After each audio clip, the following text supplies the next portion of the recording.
Hey guys, I'm back with another video. About a week ago, I made a post on my YouTube channel saying, hey, is there any questions you have about Warrior when it comes to tanking, gear, talents, anything like that? And some of you actually asked me some questions. So I thought this would be a cool type of video to basically do about once a week, where you guys ask me any questions you want when it comes to WoW Classic Warrior, and I'll try to answer them, at least in my opinion, to the best of my ability. Now, I'm going to start doing this probably weekly, and I think it'd be a really cool idea. Again, I do my videos with no script, so give me some time to thought process, think about the question, and then obviously answer it to the best of my ability. Now, I want to start with this question because I get asked this question pretty much on every single video that I do, so I think it's important that I finally kind of address it. So from JKJ here, at what level should I change from arms to Fury for tanking? I'm currently level 52 and I want to try Fury Prot. I love your content, really makes Warrior fun while leveling. Thanks, Jay. I appreciate that. Now I'm going to break this question up into two parts here because he's really asking two separate questions. Now, all the time in my Twitch stream, people are saying, when do I go from arms to Fury? When do I go arms to Fury? There is no specific level to where like, okay, I am this level. It is time to go Fury. Now, if you watch my stream, I talk about it all the time. It's very weapon dependent.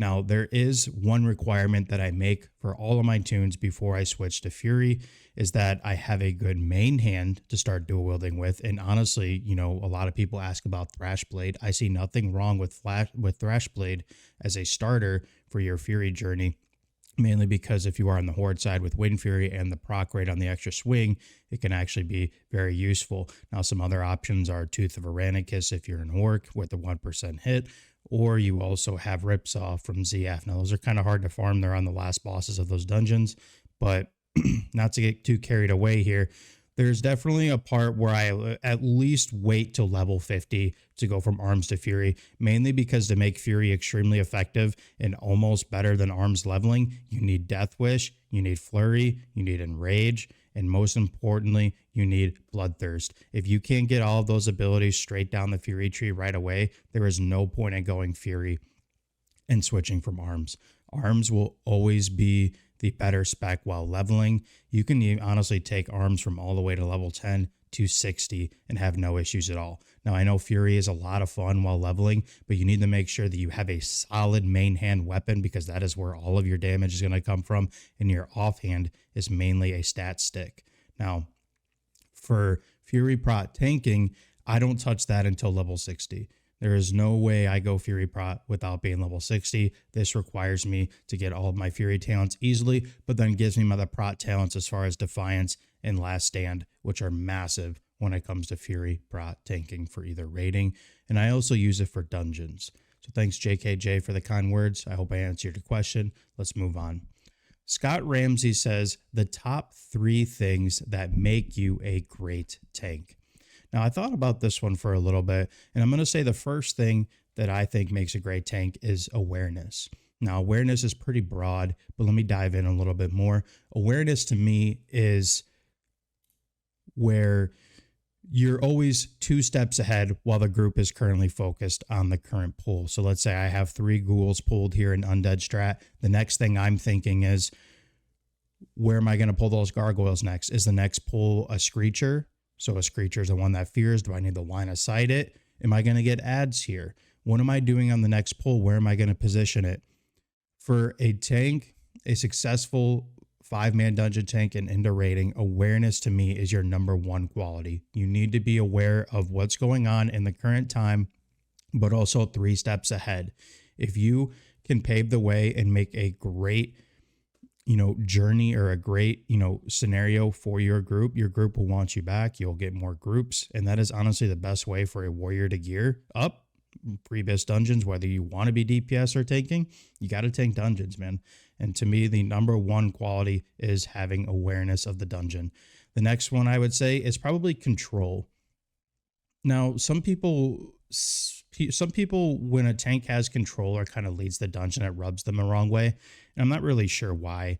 To me, having control as a tank is like the #1 quality.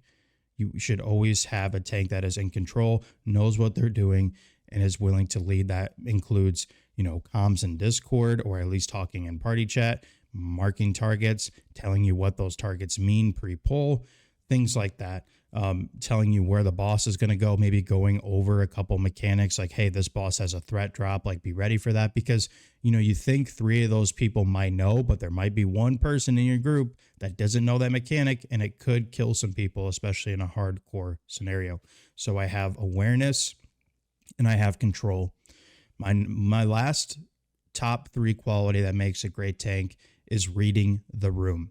Now, by what I've talked about this actually a lot in some of my videos, and reading the room to me is extremely important. And what I mean by that is always have the ability to read the room. So 3 pulls in, you should be able to tell what your group is like. Does the first 3 pulls, you should be able to tell, okay, is my DPS using their abilities right? Do they even know how to use their abilities? Are they AoEing right? Is he just arcane explosioning, or is he using Nova and then using Blizzard? Like, how's the mage AoEing? Just something I need to be careful. He's going to get himself killed doing this. What kind of CC do we have? Do we have Shackle? Do we have Hunter Trap? Do we have Sap? Do we have Sheep? Do we have, maybe we're in an outside dungeon? Do we have Entangling Roots? Like, what CC do we have? Am I going to need it to go slow? Or is this kind of a pumper group and we have a shaman with Wind Fury? Can we kind of chain pull this out and make this a quick run? Now, if you watch my stream, you've seen me do a couple things. Like, you've really seen me have blasted some runs in like 20 minutes, like a 15-minute RFK. Or you've seen me absolutely struggle being in like a 45-minute Black Fathom Deeps. And I can tell you, every single time I go in a dungeon, the first 3 pulls, I can really tell how the dungeon's going to go. And you need to adjust your pace to that. You create the pace as a tank. So if you're in a group that healers blowing through a mana bar every 2 pulls, DPS is blowing their load every 2 pulls, like, that dungeon's going to take a while. You can't be chain pulling, unfortunately. You can kind of let them know that you want to speed it up a little bit. Now good groups will adjust to your pace and they'll start drinking like beforehand, or they'll kind of know what's going on. But that's just something that I wanted to mention, is reading the room. So awareness, control, and reading the room for me are the 3 great abilities, or the 3 great traits for making a tank. Thanks, Scott. My next one here is FL Kingfisher 6148. He says, what is your most efficient keybind layout, and do you use an MMO mouse? Now, I promise this stream is not sponsored by any means, but I literally use, and you're going to be surprised, I use a 2-button Logitech Wireless Pro, and for a keyboard, I use the Razer Huntsman Mini by Razer, because for me as a tank, and especially with the warrior that has to stance all the time, and I have different keybinds or macros for everything, a mini keyboard for me works wonders, because my hands essentially cover the whole keyboard. I can use any sort of keybinds and be perfectly fine with that. Now, why personally I don't use an MMO mouse is because they make my wrists hurt. They're very thick, and it hurts my wrists. So I use a very small mouse with 2 buttons on it. That my 2 buttons are my main abilities. Now, I'm sorry, FL, but I feel like I'm not really going to help on this, because when I give people keybinds, a lot of the time people just argue and they'll say, well, like, I don't like that keybind. I think you should do this keybind instead. So I feel like keybinds in general are definitely, your own opinion. And I'll do macros, but I try to stay away from keybinds, and I'm sorry about that. But because I could tell you to use, let's say, for example, okay, so I use Bloodthirst as Shift R. There's going to be some guy in the comments that say, well, I don't like Shift R. I like Shift T instead, and then it just doesn't really do anything, right? So unfortunately, I can't really help you out. I will say that using a mini keyboard for me has helped a ton as far as being able to really expand and use my whole warrior toolkit without having many issues, because my hands just cover the whole keyboard pretty easily. So I will say, if anything, a mini keyboard definitely helps me. Toxic says, raiding with 2-handed weapons, 2-handed fury, or something. How good is it? Because for me, an orc must have 2-handed weapon for RP and the lore. Appreciate that, Toxic. So You brought up a key point without even knowing you brought up a key point, and that was Orc Warrior. Now in WoW Classic, two-handed tank or two-handed DPS, especially in a raid format as a warrior for Alliance, is pretty much impossible, mainly because they don't have Wind Fury, and it's just not as good as dual wielding. Now from a Horde side, with Wind Fury, you can make two-handed weapon DPS work if you're willing to put in the work to make it work. Now, why I mean that is you really need to have a weapon swing timer, and you got to be willing to time your abilities off of those timers, but also fishing for Wind Fury procs using Hamstring. Now, if you're willing to put in the work to do that, there's always a chance I can make a better deep dive two-handed DPS video. However, from a 5-man perspective, two-handed weapons, and especially two-handed tanking, you know, I talk about it all the time in my videos, or you see me two-handed tanking all the time, is extremely efficient, especially one of my recent videos where I talked about using sweeping strikes in the whirlwind. That snap threat is amazing, and you can actually do some crazy DPS tanking, but also out DPSing your other 3 players too. So I hope I answered your question here. From a Horde perspective and two-handed raiding, you can make it work, but you need to be willing to put in the work as far as consumables, abusing you watching that weapon swing timer and being able to get successful fishing out Wind Fury procs with that Hamstring before your initial attack goes off. I hope that helped. I'm always willing to, you know, sit down with you if you want for a coaching session and talk about that a little bit more. But from a perspective of can you do it? It is doable, but you got to put in the work. As for Alliance on Classic, not really without Wind Fury. Now, Harry Hatfield says, I started playing WoW again after almost 15 years, and I wanted to try tanking for the first time. Was a bit scared at first, but ended up absolutely loving it. I just read Deadmines and it went very smoothly thanks to your videos. My question is, however, that I don't remember the layouts or enemies to any of these dungeons, and it seems like half the battle when it comes to being a tank. That's true. What advice would you give to someone who's going to be seeing all the other dungeons for essentially the first time? Now, I made a video, Harry, a long time ago that had really nothing to do with dungeons, but what I said in that video actually can apply to dungeons very well. And that means scouting. So every time you walk into a new room, sit in there while the group's drinking or rebuffing or whatever.